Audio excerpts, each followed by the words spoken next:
Nous avons voté au Sénat une proposition de loi visant à instaurer une majorité numérique et lutter contre la haine en ligne, parce qu'on est parti d'abord d'un certain constat. D'abord, près de la moitié des 6-10 ans aujourd'hui sont titulaires d'un smartphone. Plus de la moitié des 10-14 ans se sont inscrits sur un réseau social, et puis plus de la moitié des adolescents ont confié dans des enquêtes qu'ils seraient dévastés s'ils devaient se déconnecter des réseaux sociaux. Alors non pas à vie, mais l'histoire de quelques jours. Ça en dit long sur le côté addictif justement des réseaux sociaux.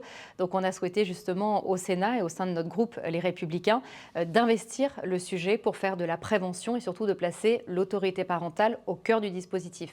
Il ne s'agit pas d'une loi qui va sanctionner les utilisateurs des réseaux sociaux, mais tout simplement replacer l'autorité parentale, responsabiliser aussi les parents et l'enfant. L'objectif de cette loi, c'est qu'à partir de 15 ans, un adolescent pourra être titulaire d'un réseau social. En dessous de 15 ans, il aura besoin de l'autorisation d'un de ses deux parents.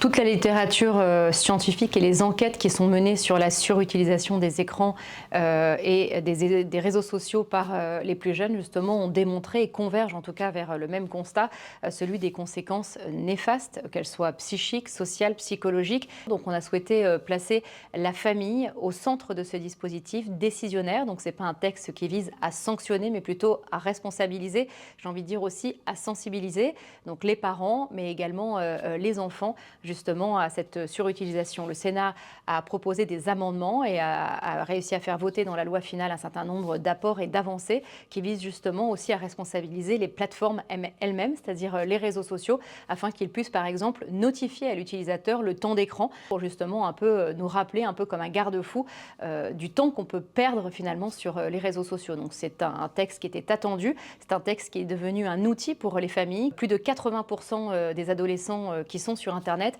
consultent sans consulter leurs parents. Justement, les parents ne consultent pas ce que font les enfants sur Internet. Alors je peux comprendre que quand on a un smartphone en tant qu'enfant ou en tant que parent, on n'est pas toujours l'un à côté de l'autre, mais ça en dit long justement sur tout le champ exploratoire que peuvent avoir les adolescents sur les réseaux sociaux. Donc le fait de faire voter cette loi sur la majorité numérique, elle est là pour sensibiliser les familles, les sensibiliser à cette surexposition et aux risques néfastes véritablement que l'on peut constater. J'ai eu l'occasion d'auditionner des professionnels de la santé. Tous convergent vers l'idée justement qu'il faut absolument mettre en place des garde-fous responsabilisés sur les dangers. Donc voilà, c'était l'objectif de cette proposition de loi.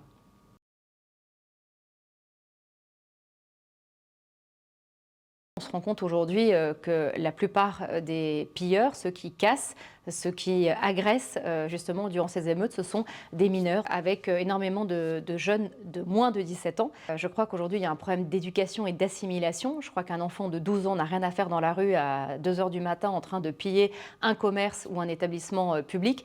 Et les réseaux sociaux ne doivent pas être complices de ces violences urbaines. Au contraire, elles doivent responsabilité à elles justement de diffuser à l'inverse, des messages justement aux utilisateurs des réseaux sociaux pour leur demander de ne pas diffuser ce genre de contenu et au contraire de faire l'inverse. Donc les réseaux sociaux ont un rôle majeur, ils ne doivent pas amplifier les violences urbaines et justement attiser cette haine entre Français, mais bien au contraire s'en servir justement pour essayer de rétablir l'ordre dans la mesure du possible. Je crois que ça c'est important. Et puis il faut savoir que enregistrer sciemment un contenu, que ce soit une image ou une vidéo, sur des infractions, c'est interdit.